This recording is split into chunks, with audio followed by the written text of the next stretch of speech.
Už se vám někdy tahle stalo, že jste šli po ulici, díváte se všude kolem, slunko, mrák, pískoviště starý.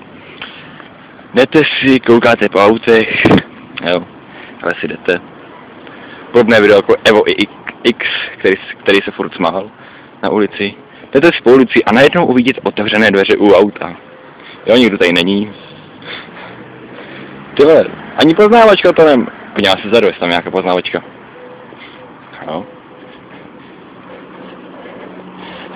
Auto je funkční. Nemáme ani druhou poznávačku, ale hlavně jsou otevřené dveře. LPG. Ani model tam není. Evo X, sorry za kvalitu, ale tohle musíš vidět. Otevřený. 220. Maximálka. Počkej, tam rádio. Jo, rádio tam je. Ale ten displej tam není. Jako je to halus, no. Auto, bez poznávaček. Otevřený. Bez klíčků. No, to je všechno.